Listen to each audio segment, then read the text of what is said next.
Hi, this is Wishop, and this is a Gypsy Witch card reading for the Leo new moon of August 1st in most places, July 31st, some places further east of me. I'm on the east coast of the US, so we're going to have the new moon at about 11 p.m. on July 31st. So it's new moon in Leo. Leo, the fifth house, is the house of the king. It's where the heart of the lion is, the star Regulus. And right now, Venus has also disappeared into the rays of the sun. She's making her transition from morning star to evening star, and when she does that, she goes invisible, or they call it combust, when she's conjunct the sun and therefore is rising and setting with the sun, and the sun is so bright you can't see her. So in her invisible phase, she is I believe extremely powerful, because where we think of the three phases of the moon, the three phases of women, maiden, mistress, and crone, the crone represents the phase of death or dying, the phase that is in touch with all of the mysteries, what is hidden, what is occulted, you would say, because it's out of view. So during this time that Venus is invisible, which she will be, I think, until sometime in September, it's a very powerful time to be working on hidden things, occult things, magical things, or just things that you've been keeping private. It has been a phase where people are starting to see results of their efforts. There are tangible results coming after a long time of work. And in not just one case, I've known people who have done a lot of work for a long time, and they're finally being paid for it, rather after they put in the work. You know what I mean? Like, you didn't get the pay right away. You did all the work, and then it took longer than it should have to get your reward, but now you've got it. And in the return of that reward, or in the aftermath of that reward, there is some consideration going on. Well, now I've got this reward, but is this really what I want? Am I really in the place that I want to be? Even though now I'm finally getting some of the return and recognition that is due to me, which is overdue, it is also bringing up, as these things always do, bringing up the question of, and am I happy where I'm at? Is this actually where I want to be?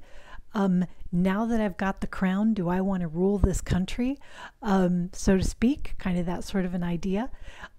So we're going to do the Gypsy Witch cards. I've been reading them a lot lately. I really like them. I like that they have so many different angles you can take on them. They're not always convenient. They're not always sweet, but I like that about them. So we're going to read them. You can read Gypsy Witch cards a few different ways. You can read them with the playing cards, you can read them with the numbers, you can read them with the oracle images, and you can also read the way they would sort of be analogous to tarot cards or other concepts. So let's see what we get. I'm just doing three, and we'll see where we are for this new moon in Leo, where I think there is a question of hidden power and where you want your rulership to be, where you want your crown to be. Who do you want to see it and to recognize you? What company do you want to be keeping in terms of your stepping forward in kind of a powerful way? I know things have been a little up and down and kind of chaotic, but I also think it's because there's a consolidation of power that's happening. Jupiter will be leaving retrograde in the first 2 weeks of August, and Mercury is coming out of retrograde as well. So looking at this along with Venus going through its invisible phase, it just looks like everything is setting the table for a real blossoming, one that you may already be seeing actually, but that promises to get even bigger and more powerful. Momentum builds up even more as time goes on. So in the center position, we have, the house. Number 3, the house denotes success in all ventures. If present condition is unpleasant, the future will be happy and prosperous. Also predicts marriage. And I'll note that we have the 6 of hearts here. All right, on the other side, we have ship, which is 9 of hearts, number 16. The ship is the symbol of riches, and we got this last time, I believe. And when near, indicates wealth by inheritance or trade. It also foretells a voyage. And, oh, look at this. Number 34. The star ensures success in all enterprises when near, when very distant, some unlucky events. So the idea is everything is near, because I didn't use a signifier here, a card for us. I'm just letting the central card define our concerns. And then everything is near. So what is interesting to me, and I'm probably going to go all over the place as I talk about the different concepts kind of popping out at me. Okay, so home as a central card, if we think of it in the way of Lenormand, then we would think of the idea of our nearest and dearest.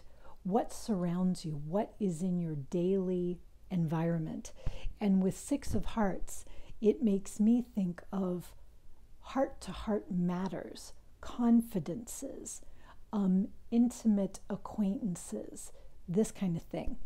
And because we have the number 3, it also makes me think of the Empress, a card of fertility, as 3 is, of multiplication. And the Empress, when I see the house, makes me think of the old woman who lived in a shoe, who had so many children she didn't know what to do. So there's the idea of abundance. You know, things are springing up all over. And because it's the 6 of hearts, it makes me think that this abundance is tied to the past, like the 6 of cups would be tied to past efforts. And that's sort of what I've been seeing in my life and in other people's lives. So the ship is one of my job cards, and the ship signifies riches by inheritance or trade. You can see trade in the ship and commerce. So quite often this is a mercurial sort of card, also Sagittarian. So it can be a lucky card, but it can be a card of commerce, of travel, of trade. It's got the 9 of hearts, which many people think of as the wish card. As the 9 of cups, it would be the wish card, and the 9 of hearts in playing card cartomancy. And it's a fulfillment. And with the 9, I think of it as a sort of goddess-related fulfillment. And with the 6 of hearts, I think of a more male confidant or energy. It doesn't have to be those things, but sometimes I do think of that relationship there. And then here we have this 2 of spades. So sometimes that means severance. You know, you're making a decision and cutting something off. But actually, a lot of times I think it means holding things in balance. Oftentimes you see the 2 of swords card where somebody is holding a very careful balance with those swords. And when I think of the fact that we have all that water and the rocks in the water in the traditional Rider-Waite, I often think about the fact that the majority of the iceberg is below the surface. So to me, this represents a state of keeping sort of a calm surface, or trying to maintain a sort of balanced mind while there's a lot of stuff churning under the surface. And that would fit in with the idea that Venus is invisible. The star is always great to see, and it's a card of guidance. And when we see this star symbol, it's also actually very similar to the ancient symbols that you see for Venus as well. So there's very much this heart stuff going on. So it could definitely be romantic love for sure, but Venus also rules sociability, also is very helpful in the realm of finance. So there's a sense of this burgeoning good fortune, you could say. And it could be in the realm of commerce or trade. When you see the ship and you see the stars together, you think of navigation, guidance, that kind of stuff. Also, when I see the stars, I think of Aquarius. So it can be something futuristic, heading toward the future. So I think there's an idea that there really could be, and I'm sorry, this is a little bit of a restatement of what I said before I flipped the cards, but a setting of your course, or a recharting of your course based on really examining your deepest feelings about what you want, and really probably having some heart-to-hearts with yourself and with other people, that things may be in a better place than they've been in a while. Things may have stabilized in some sense, or you've gotten enough distance from the most immediate crises that you can actually sit back, relax, and take a breath. And that is actually a wonderful position to be in. I wouldn't feel that it just makes you ungrateful, like, oh my gosh, I just got these things figured out and now I'm wanting more. Doesn't that make me an ungrateful jerk? I don't think so. I think that the things that you've overcome, you've been working on them a long time. You deserve the victory that you have. You deserve whatever peace of mind you've been able to attain for yourself. Don't feel like you're being ungrateful for that, because you can still think of other journeys you want to take. You can still aim at other stars. It is not the case that it shows that you don't appreciate what you have. At least if you really feel you do. If you feel like this is a wake-up call for you to really appreciate what you have and see how you got where you are, so that then maybe you can decide where you want to go in your future, then do that. But if you've been doing that, really trying to think about all the different things in your life that have brought you to this point and where you go from here, I feel like this is a great time to do it. It's a really powerful time to be doing it. It's a powerful time to go within.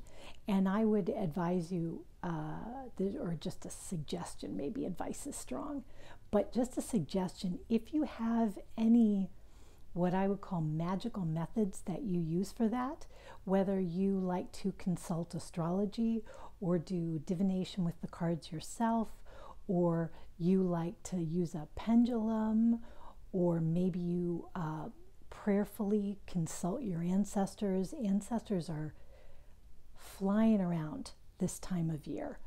The spirit world is also on the move. And because it's moving and flowing, it's a great time to pick up messages and ideas and little bits of sparkle dust from there too.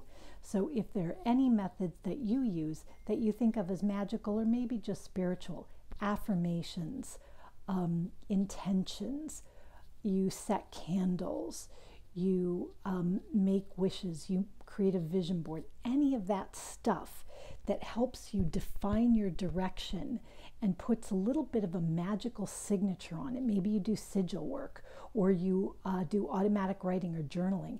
Anything that puts your magical signature on the things that you decide in this dark, powerful place within you.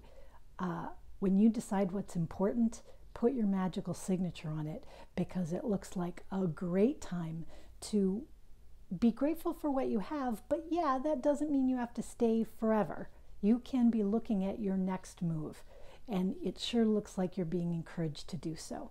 So thanks for checking in. Thank you for comments, likes, subscriptions, all that good stuff. But until next time, rock on with your bad selves.